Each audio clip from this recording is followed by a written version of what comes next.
Good morning, Raghu. Thank you for joining. Good morning. Thanks for having me. So great to have you here. I'm so thrilled that I was introduced to you by a mutual friend. I'm very impressed with all the great work that you're doing. And thank you for saying yes to being on Michelle's Conversations That Matter. Of It's course, of course. I love what you do, and you're highlighting so many great stories. awesome.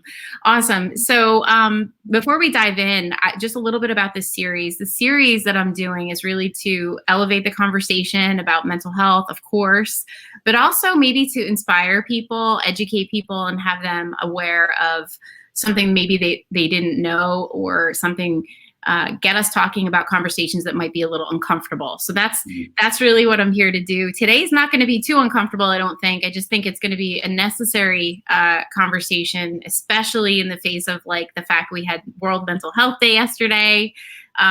It's really great that we're going to be talking about this. A little bit about my company. I have an organization called Trifecta Mental Health, and what I'm out to do is cause change in environments, companies, organizations, and even within our educator community to elevate empowerment around like resilience, and then also help shift cultures. That's just a little bit about what I'm doing with my organization. So as I mentioned, World Mental Health Day was yesterday at 10/10. It's a big day. And today we're going to talk about the power of our words and how our words can transform mental health, because it can. In the pandemic, as you know, we've had a lot of people impacted emotionally, mentally by quarantine. The CDC says 1 in 3 are now suffering with depression or anxiety. And people always want to know, what can I do? What can I do from my seat? And I think today is a perfect example of something that everybody can do. So before we dive in and talk about the power of our language and removing the mental health stigma, could you take a moment to just introduce yourself, tell us who you are, where you live, what you do?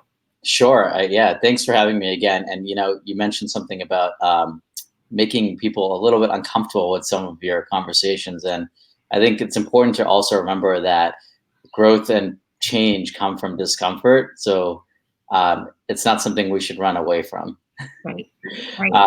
But yeah, I'm Raghu Apastani. I'm a psychiatrist. I'm based in Los Angeles, but I'm originally from the Boston area, primarily born and raised there.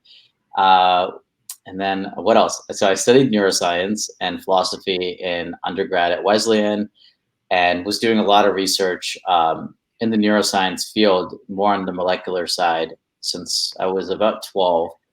My dad's a biochemist, so he got me in there pretty early. And I spent a lot of time doing research looking at memory consolidation, depression, addiction pathways, stem cells and brain tumors, et cetera. And I think that there's a huge, huge, huge benefit to scientific research in the landscape. But for me, there was something inside that just, I think I had to do something more at a direct community level. And I was always fascinated by the human experience and the human story. And so when I was about 19, my sophomore year at Wesleyan, I went to India, to Bihar, which is in the Northeast. It's a very impoverished state. There's a lot of violence. It's not the safest place in the world. And I spent some time there volunteering and spending some time in the communities. And I'm from India. My family's from India. I spent time in India, but it was often a little bit more sheltered than this. And so when I was in the Bihar, I was just exposed to what it really means to have human suffering, right? And when we think about freedom from suffering, how do you get there? And for me, spending that time there, having mental health in the family that I experienced the stigma of, all these things came together, and I just realized that like at the root cause of human suffering is mental health, right? What makes us human is our consciousness or subconsciousness. It's our mind and body, and that's really based on mental health, which is a very broad definition. And so this led me to start the Minds Foundation, which basically my vision is quite simple with it. It's how do you create a world in which anyone, anywhere, because mental health has no boundaries, Right.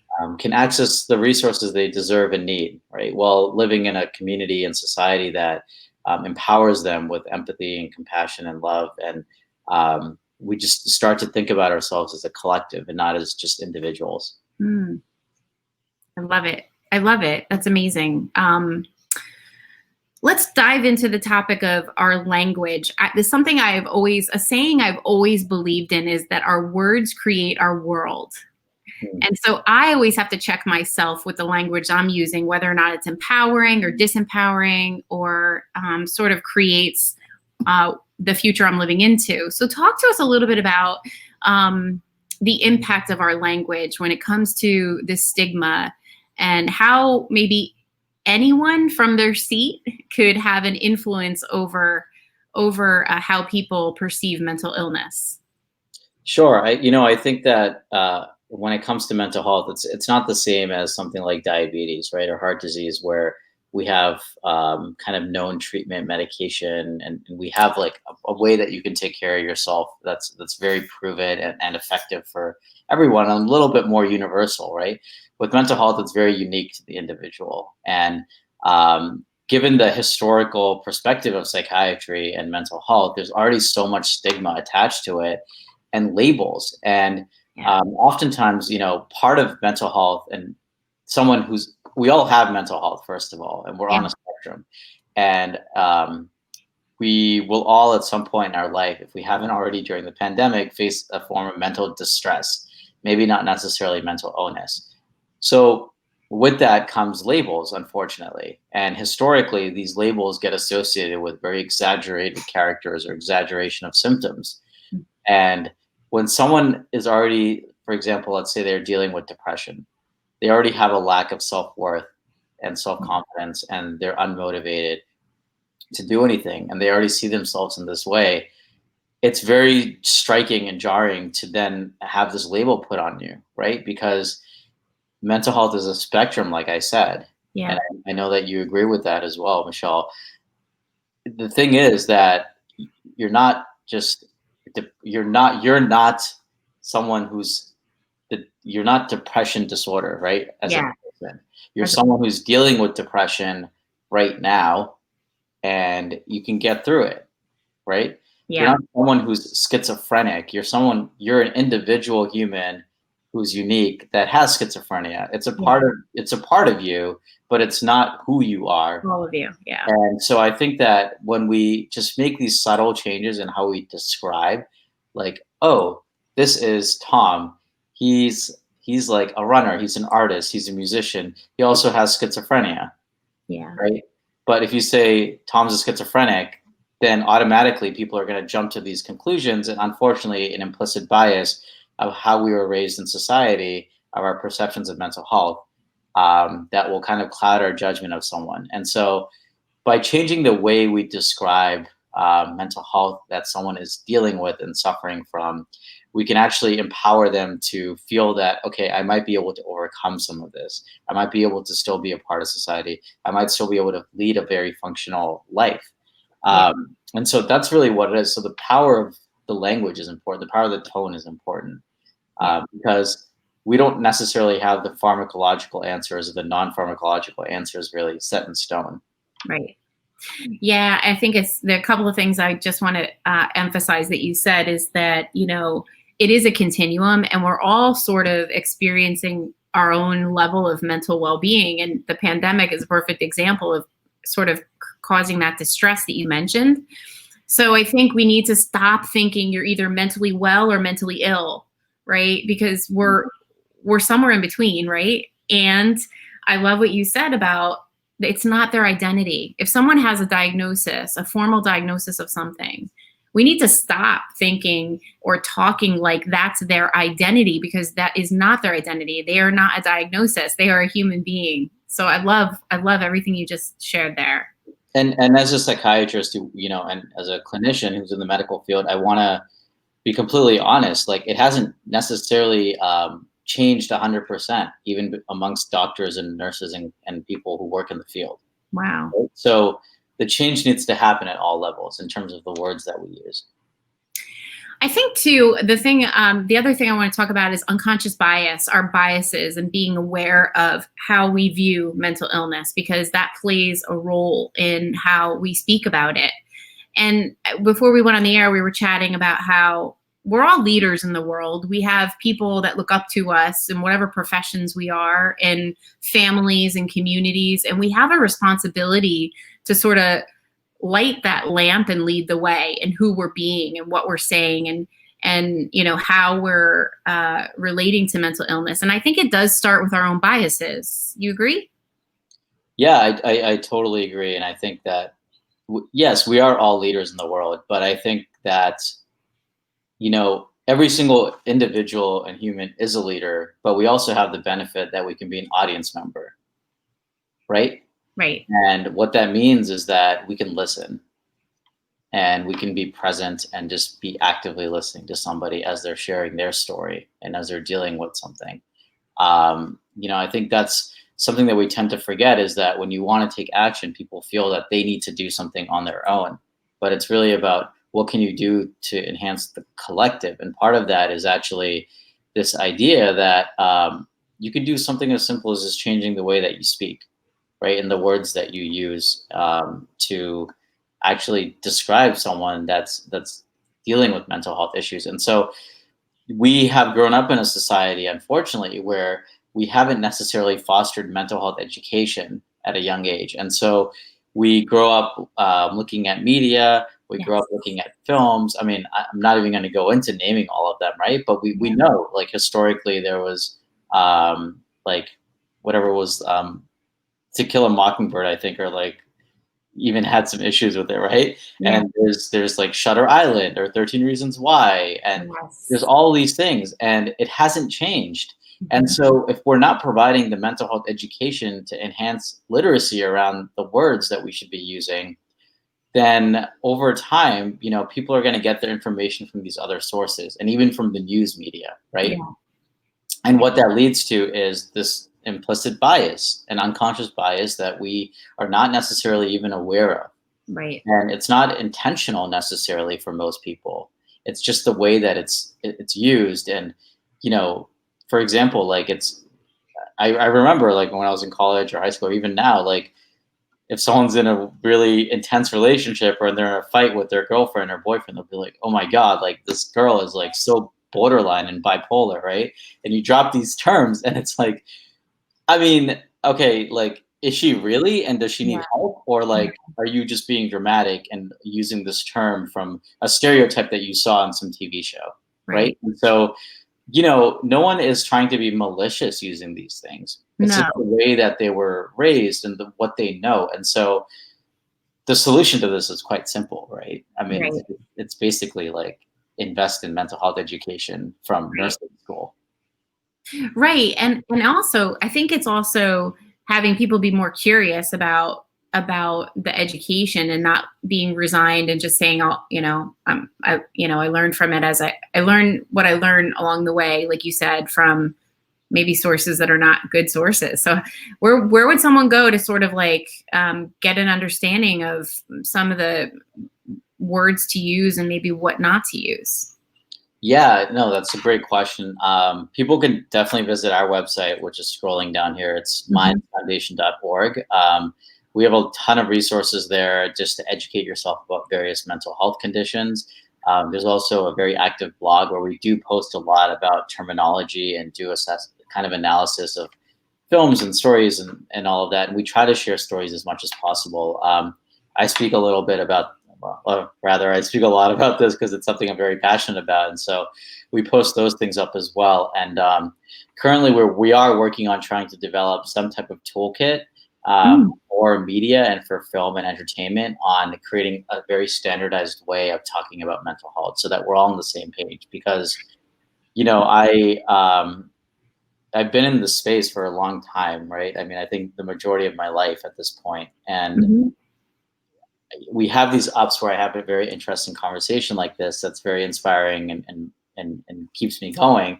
And then I see a headline and it's like, girl committed suicide after like a rape. And it's, no, she didn't commit anything, right? It's that terminology needs to change too. She lost her life to suicide because that was the only way out in her mind, given the trauma that had happened. And so these terms, like, they need to change. And media and journalists have the power to influence society.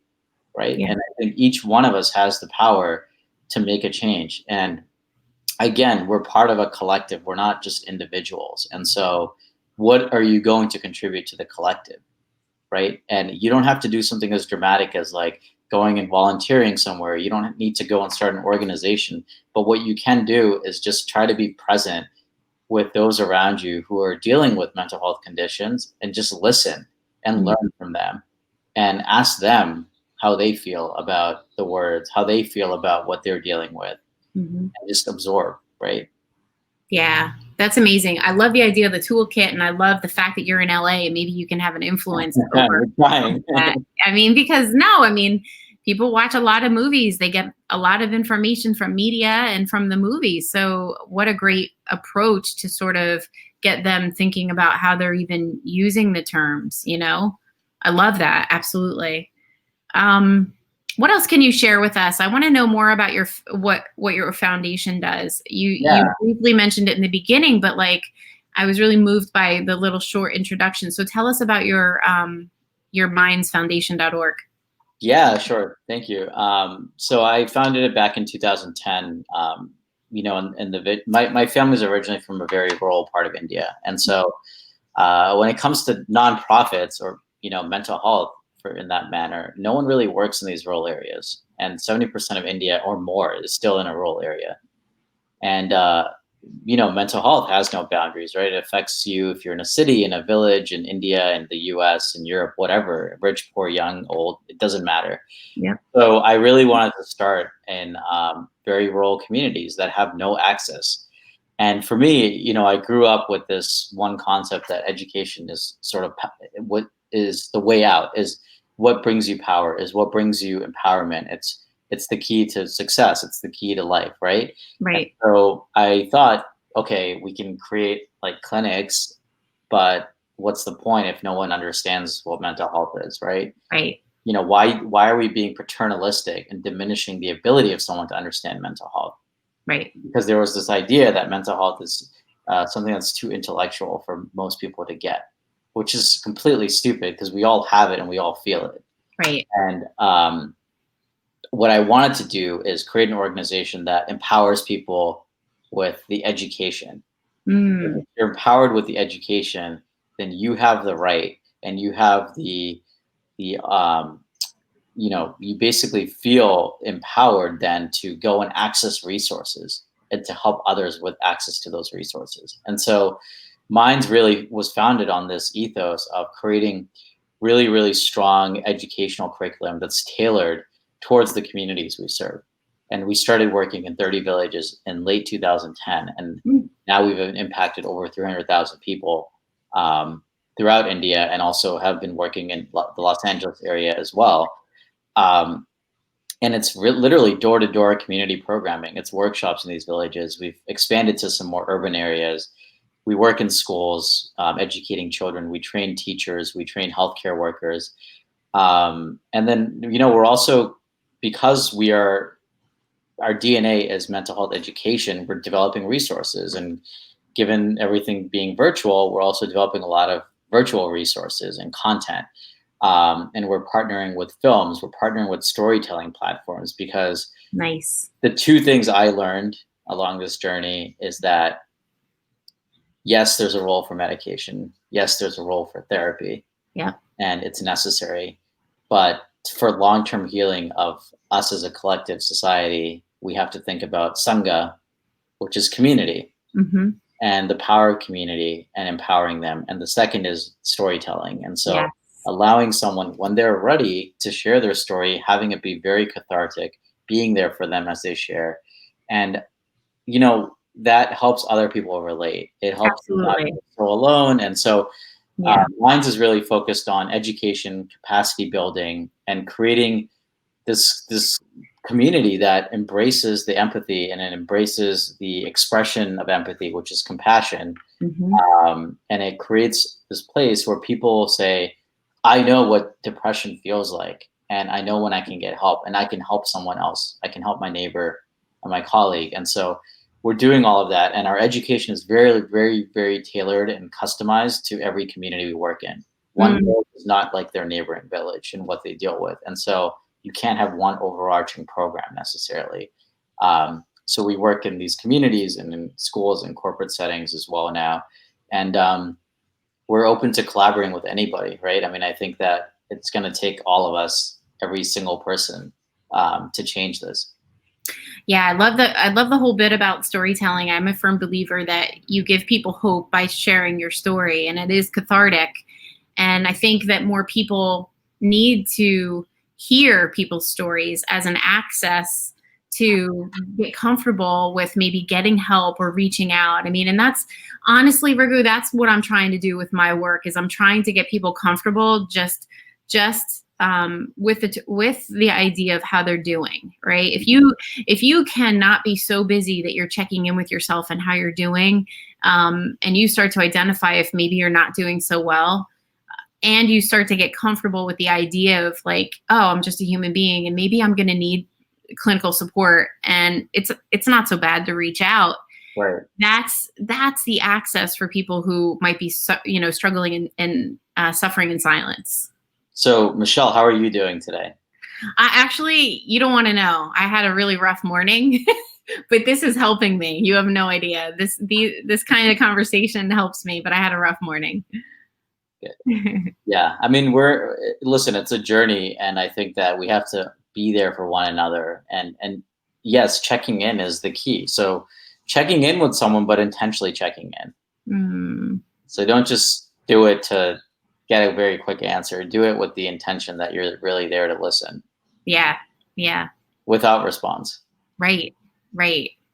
And, I also think that storytelling can have someone in a dark place see what is possible. Like it gives them hope that someone who may have once been in their shoes navigated it, got to the other side. I mean, that's like the pinnacle of hope is they did it. If they could do it, maybe you could too, right?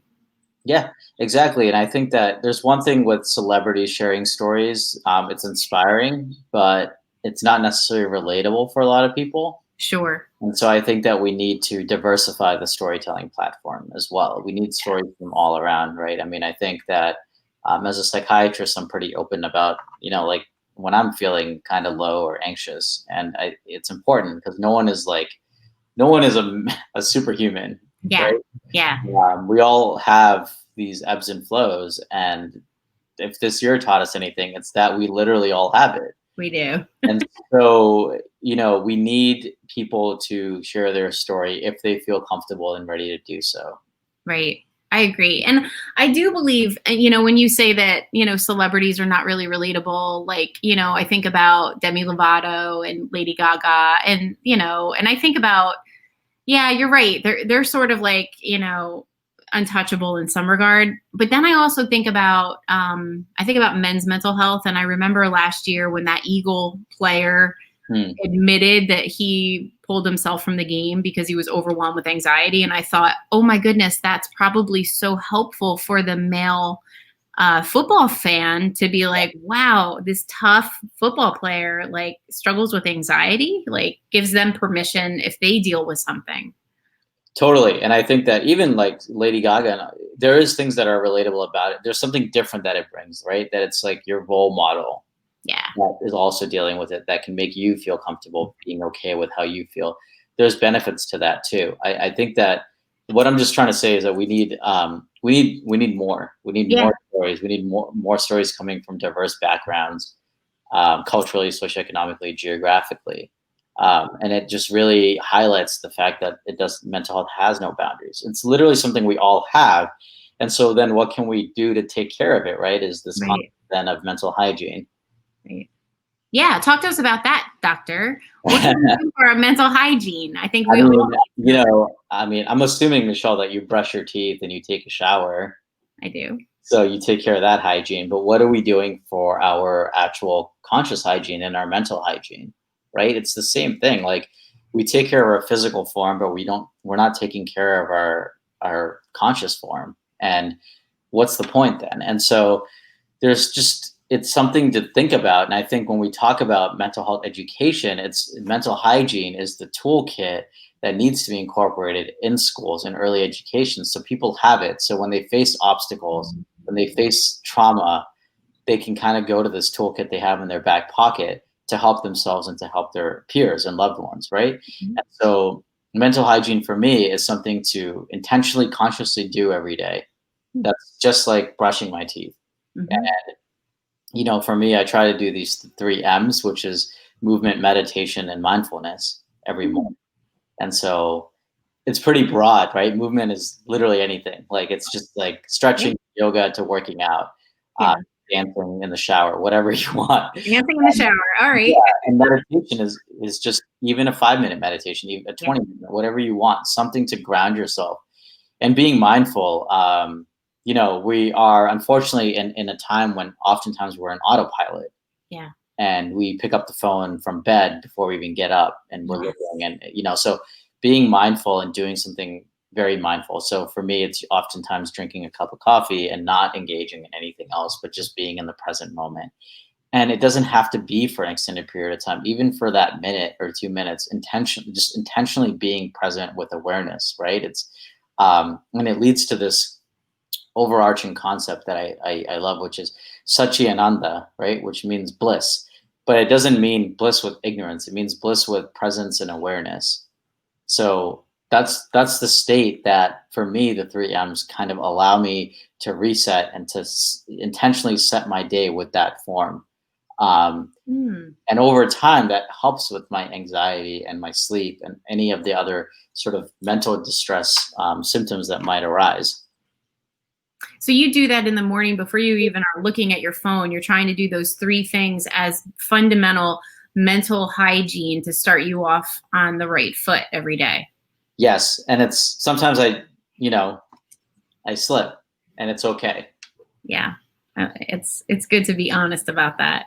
I used to do this miracle morning, and it was a bit overwhelming because it was like I had to do all these different things, and when I did it, I felt like $1 million. But I think the thing that I learned, and that's great. And don't get me wrong, it was like it's called your power hour before 8 a.m. or whatever, and I was doing that, and that's great. But then it started to feel like a lot, so then I started to recognize, like you said, that I wake up in the morning, I'm looking at my phone, and that is no way to be starting my day. Like if I'm scrolling social media and I'm laying in bed, like that is not setting me off on a good foot at all. So what I try to do now is like if I choose to pick my phone up, I'm trying to be mindful about my gratitude journal. What are the three things I'm grateful for? Because that just puts my head in a way better space than the comparison that's going on social. Yeah, I love that. Journaling is really powerful. It's something that I do. I don't do it every day. I had a resolution to do it every day, but I do it. And oftentimes I'll go on a hike by myself and then write quite a bit, you know, at the top of the mountain. And the set and setting for that is pretty powerful. Awesome. But it does help, right? I mean, Yeah. there was something I used to do before that I haven't done in a while, which I might bring back, which is I would have like two little buckets at the door, and every day I would come and put something good that happened in one, something bad that happened in the other. And at the end of the week, you know, you can kind of go through it and realize that the bad stuff's not so bad. Yeah. And That's amazing. I love that. I love that. I used to have a gratitude jar, but I didn't have a two bucket combo there. I like that. It's pretty cool. yeah, because you know, I think when something negative, if well, positive and negative is just arbitrary, right? Everything's an experience, but when we feel that something bad has happened or something negative has happened, it has such a dramatic effect on us It does. compared to something positive, right? I mean, I think there's a lot of research that shows that the feelings from a negative experience last much longer than the feelings from a positive experience because of the way Right. we process it. And so the gratitude journaling and this bucket thing can really help kind of reframe that. I love that. So yesterday was World Mental Health Day. And like every year, we see a lot of energy around World Mental Health Day. We have people doing different things. They're leveraging the importance of mental health on this one day.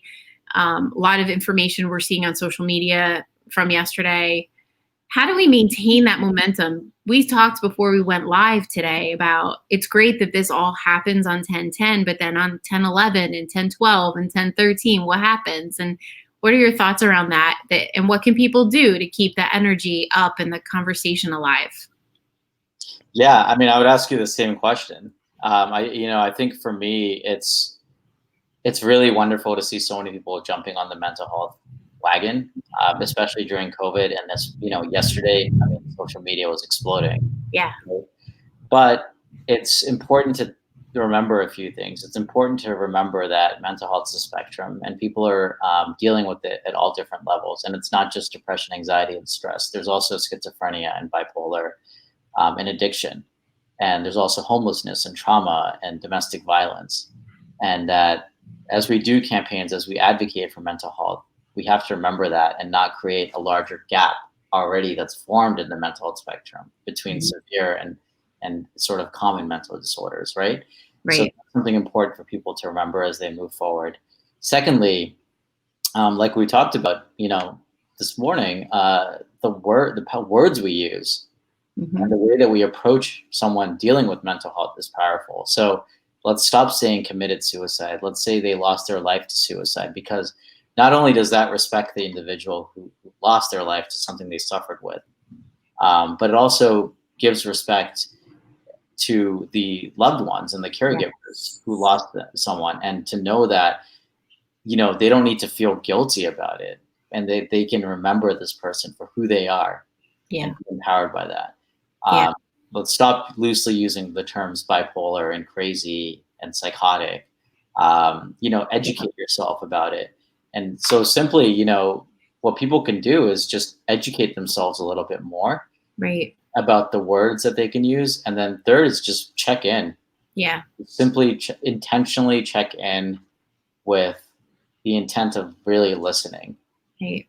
Right. I love that. And even I'm trying to be more mindful. I had a family member that used to say cray cray all the time. And like even something as simple as that doesn't work. And I have a list here, OCD, because someone's tidy. Like, Yeah. why are we calling people OCD? You mentioned bipolar, schizo, psycho. Those don't work. Anorexia. Like, do you really know what anorexia nervosa is? Right, Like, exactly, because these terms yeah. they bring a lot. They can become labels, unfortunately, for people. And like, mental health is something that really is it can be chronic, and it can be super very, very debilitating. And Right. so when you Oh no. Uh-oh. Oh no. Did we lose you?